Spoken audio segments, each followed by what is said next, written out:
So we'll go with James, then we'll go with Scott, then we'll go with Stefan.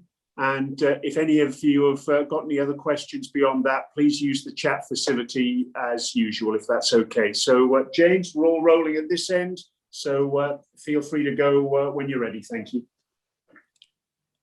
Hi, Jason. Hello, mate. Hi. The series is nicely poised at 1-1, but I just wonder how much wind has been taken out of your sails by the manner of that defeat last night, and are you confident you can bounce back? Yeah, I'm very confident we can bounce back, mate. Obviously, easier said than done. They're a class team, but the way we started the series in that first game was more comprehensive than what they gave to us last night. So I think going into the second game, we're still full of confidence. We found it difficult. Our last 8 overs, I would say, of our batting innings, we found it a bit difficult, but I think the boys have bounced back. We're a fast learning side, so no, I don't think there's been a huge amount of wind out of our sails, to be honest. You've batted well in both games. What did you learn, particularly yesterday, about batting in these conditions when the pitch starts to slow down? What can you take from it? Yeah, well, what I learned was just to make sure I'm staying on my shots a little bit more. You saw with a couple of my reverse sweeps, I missed a bit. I was a bit out of position, and then rectified that during my innings. And it's just a pitch where you've got to pick your bowler. Unfortunately, the bowler that I picked got me out. Obviously, Washington was the guy I was looking to target when he came on to bowl. If that over had gone for a few runs, it would have kind of swayed the momentum of our innings quite a bit. So unfortunately, it was a calculated risk, but it didn't go my way. But yeah, it was a slow, tough pitch, and yeah, they made light work of it. Owen Morgan has suggested it could be a big turner, the pitch tomorrow. Have you seen it? What could you expect? No idea. I don't know. We'll turn up and have a look at the pitch and see what it looks like, and then adapt. But if it is, then I assume that it's going to be nicer than new ball, so kind of make the most of that, because then it gets harder. So yeah, I think kind of delivering a strong base again is probably is my kind of main port call. And finally, from me, the World Cup will obviously be played in these conditions later in the year. Yeah. How tough is it as an English batsman facing this spin on these turning pitches, and how useful can this series be to learn to adapt and improve in that area? Yeah, I think the whole squad's played a huge amount in the subcontinent. I think that's a huge benefit for us. Obviously, playing this 5-match series plus the 3 one-days is going to hold us in good stead as well. But we've almost learned enough already that we should be kind of capitalising on what we've learned in this series. But just last night, we made a few mistakes. So, yeah, they are difficult, but not just as difficult as our spinners are to face as well. So, it's all fun. Thank you. Scott Taylor, please. Hey, Jason, I just want to know how impressed you've been with your own form recently. It didn't go quite to plan in South Africa, but it looks like you're responding well here in India. Yeah, it hasn't gone quite to plan for last year. So it's been nice to get a few runs, hit a few out of the middle. But yeah, still looking for that big score because, as everyone knows, those 40s are great and they look great on the scoreboard. But I mean, to get the 180s, 190s, and very competitive totals in T20, you need someone to be going on and getting big scores. So as happy as I am with it, there's still a lot to improve on. And I was reading you've passed 40 in 5 of your last 9 innings in T20 cricket now. So ahead of this T20 World Cup, do you feel like you're reaching your peak in T20 cricket? Yeah, well, I just think the last year has been a huge learning curve. I think dealing with emotions off the field, with everything that's going on, with COVID around, with the bubble life, with all this kind of stuff that can really cloud your judgment and really make you overthink a few things. It's been a huge learning curve. So I feel, to me, that's behind me, and now I'm kind of looking forward to the next innings. Try not to look too far ahead of the World Cup, just on this series and the next game, to be honest, mate. And there's been a lot of talk of Alex Hales ahead of this series. I was just wondering how difficult it is, especially when you're in a bubble and you haven't got a lot to do, to not read into those not read the media and not think about those potential recalls for Alex and pressure on your place, that sort of stuff, really. Yeah. Well, no, I've seen a few bits. Obviously, I think it's a huge talking point, isn't it? He's playing around the world and doing extremely well. As he does, he's a great player. And from what I've heard and read, obviously Morgs and the bosses and the people that are above my pay grade making the decisions for that. So I'm sure whatever's coming his way will come his way. So we'll see. Perfect. Cheers, Jace. Stefan Schemmel, please. Hi, Jason. Yeah. Before this T20 series, there was obviously a lot of debate around players being rested for test matches and then coming back in for the T20s. And a lot of people were saying England should have been prioritising that test series over the T20s. You've played test cricket, but you're predominantly in the white ball squad at the moment. When you hear people saying the test team should be prioritised, how does that make you feel? Because you must be thinking, hang on, why can't the T20 side be put as number one? No, I get your point. I get where you're coming from, and it's quite an easy stance to take from outside of these bubbles. I think the rest side of things is more coming to the mental side of things, the mental well-being of players. This environment, we're only here for 3 weeks. The test team were away in Sri Lanka and here for 3 months or so, I think it was, or just under, wasn't it? So that is mentally extremely taxing on you, on your family, on your friends, everyone back home. So from my point of view, from what I see, is that they're just taking a mental rest. It's not physical, it's not anything, because you've seen you players can play and play and play, but this environment, this kind of bubble life is pretty demanding on yourself. Before the series, Owen was actually pointing out that the white ball teams don't actually get together as full strength all that often. Last summer, it was often the white ball team that took a bit of a backseat when there was 2 squads running simultaneously. How nice is it for you all to be together as a full strength squad looking towards that World Cup in 7 months' time? Yeah, and I think that was due to the Test Championship, wasn't it? And I think now, with them kind of just narrowly missing out on that, I think now we're able to get our full strength side together. And you see, when we have got our full strength side together, the players on our bench are incredibly talented. So leading into a World Cup with players like that on our bench is hugely important. Now, you saw in the 50-over World Cup, it's important to have people on the sideline. So it's nice to have all the boys around. But three more big games here, and we should hopefully prove a point. When you hear those sort of debates, just almost simply putting it test versus white ball, the fact remains England are a very successful white ball team, 50-over champions, world ranked #1 in both white ball formats. Yeah. You see 60,000 in Ahmedabad for the T20 games when there was only a fraction of that for the test matches. Is there sometimes a bit of a sniffiness around white ball cricket in the English game that needs to be shaken off? I don't know, not that I'm aware of, to be honest. We just go about our business, mate. We turn up when we're told to and go and slug a few around the ground and throw a few balls around. We keep it pretty simple, and to be honest, from my point of view, I just stay out of all that stuff. So yeah, I got not much to say about it. And just lastly, how's Mark Wood doing? Do you expect him to be able to go tomorrow? I haven't seen him today. You barely see anyone kind of on the off days. Everyone's just kind of secluded in their rooms and stuff. But I think he's doing everything he can do to get himself fit. I'm sure he's a huge asset to us. And as you saw in the first game, bowling absolute rockets. So let's hope to wait and see. Thanks, Jason. Thank you. Thanks, mate. Rory Dollard, please. Hello, Jason. Just looking at the stats, you're just 15 runs away from 1,000 runs in T20 cricket for England. Of the guys who were above you, Peterson, Butler, Alex, and Owen, you've actually got the highest strike rate. So nobody scored more runs for England than you at a better rate. I just wonder if you can give us a bit of an insight into your mindset. You seem to be the one amongst quite a decent field of hitters. You're the one who most consistently feels emboldened to go big every time almost with your shots and always attack. I just wonder if you can share a bit of insight on that for us.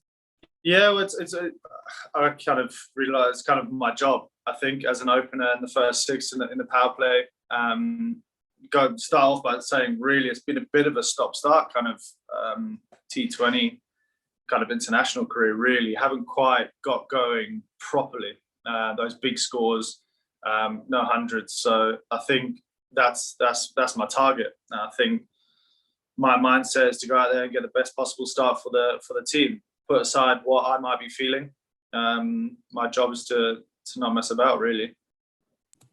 And do you think there's any tension with that mindset that your absolute job is to really try and pick up as many big shots and boundaries as you can, with chasing something like a century? Obviously, there's not been too many centuries for England in the format. Do you feel like almost your chances of getting a really big score are hindered by that ultra aggressive mindset? Yeah, because that yes and no. I think to score 100 in T20 format, you have to be ultra aggressive. You're looking at facing maximum 60 balls really, and score 100, you have to be pretty aggressive. But more often than not, you got to go up the gears. You got to start in sixth gear up to the sixth over, and then you got to go down the gears, and then you got to go up the gears. So it's a mixture of aggression and pretty calculated stuff, really, if you want to kind of get those big scores. Like I touched on the other night, I was feeling brilliant. Started off really well, went down the gears well, and then Washington came on, and I tried to capitalize on him because it's a good matchup for me, and I got out. If I hadn't got out, then a big score was probably around the corner. So that's just the way T20 goes, and you've got to kind of, if you live by the sword, you've got to be willing to die by it. Come on, cheers. Mike Walters, please.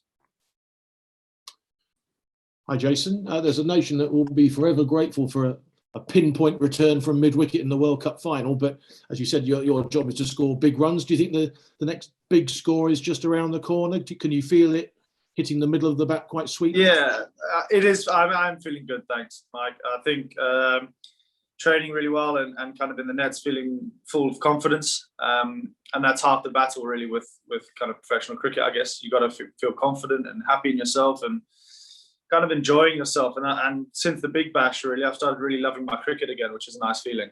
And I'm going out there and playing in front of 60,000 adoring, screaming Indian fans, which is second to none, really, that feeling. So, yeah, I feel good. Hard to say whether a big score is around the corner, but I just keep trying to do my job.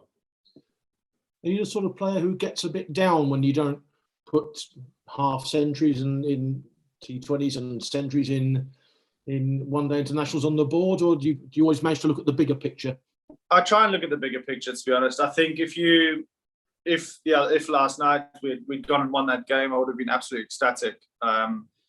Obviously, then you lose the game and you start really picking apart your innings a bit more. I left probably 4 or 5 shots out there that could have gone for 4 or should have gone 4. And yeah, you do that. I think as a batsman, naturally, you can be quite critical on yourself. However, since kind of rekindling that love for the game, I've just kind of try to keep things a bit more basic, like I used to do, really, in 50-over cricket, and just go with the flow. But yeah, it's a very difficult sport not to get hypercritical of yourself. Thank you very much. 2 more now, please. Lizzie, then Andrew Miller. Oh, you're on mute, I think, Liz.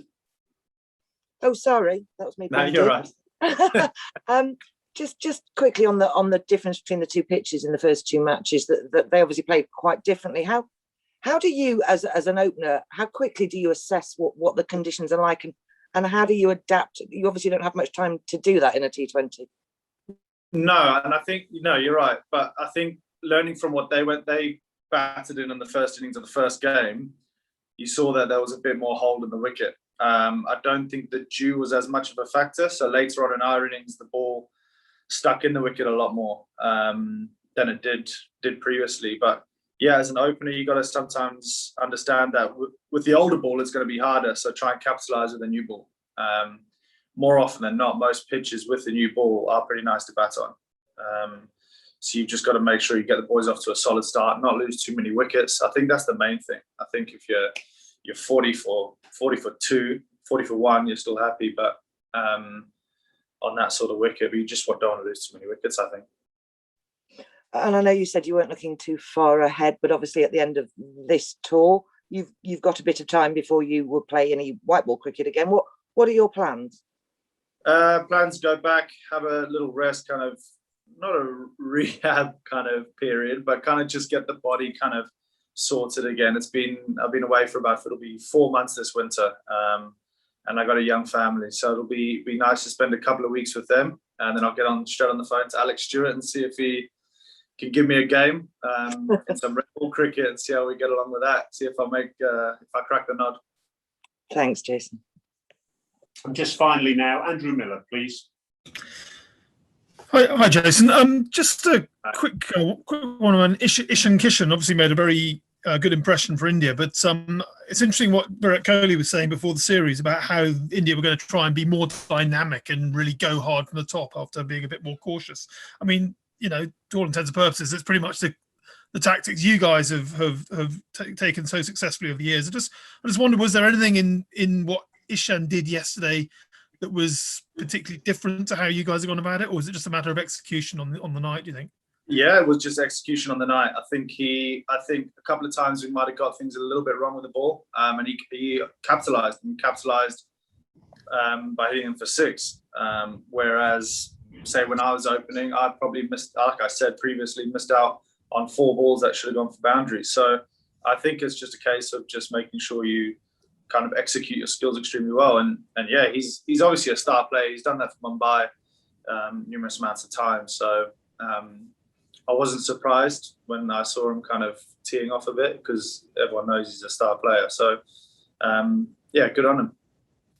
I mean, obviously, in England have been using this policy all the way through the 50 over World Cup, and there were 1 or 2, I guess, some memorable flameouts when you go too hard too soon, and you're 5 for 8 and what have you. I mean, it's obviously something you guys have developed over the years, but is it difficult to sort of embrace a new strategy like that, going hard from the top? And there will be some days, presumably Jofra or someone gets in the mix. I mean, how do you balance that aggression? How do you get your head around it? Yeah, but yeah, it's worked for us in 50 overs cricket. It's worked for us in the last kind of 10 T20 games we've played. Our policy is just kind of play aggressive cricket, but the problem is when you're playing on pitches like this, you have to be a little bit more calculated. I think you have to kind of assess it a bit quicker, and that's all part of learning. And each day is a learning day. Each series is a chance to learn. But yeah, I think if you're wanting to play that way, you got to accept that some days it's not going to go that way. You are going to be 3-4 down in a power play. That's just the way it goes. But with the depth of our batting lineup, that's the opportunity it gives us top order batsmen. Right. Thank you. Just finally now, Lawrence Booth, please.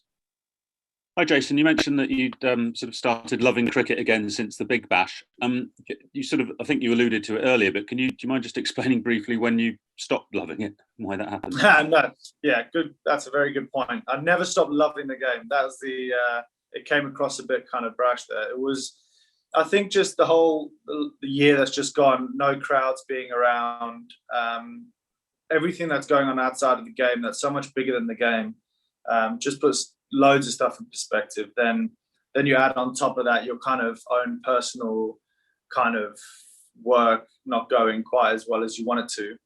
It can get really on top of you. And I hadn't played enough cricket. That was the simple thing. I hadn't played enough cricket, so I needed to play in the Big Bash. So I signed up for that. And even though it was a long tournament, it was kind of like, this is a long tournament, get my head around it, blah, blah. But then the moment I got there, the first game, I had 20 odd people watching me in the nets, and I just had this sense of adrenaline rush and like belonging again, and it was the most incredible feeling. So yeah, I never fell out of love with the game, but I think playing in front of a crowd make you realise that they mean a huge amount to us as sportsmen. Great, thank you. Thank you very much, everyone. Take care and look forward to seeing you tomorrow. Thank you. Thank you. Cheers, Jason. Bye. Thank you. Cheers, Jason. Bye.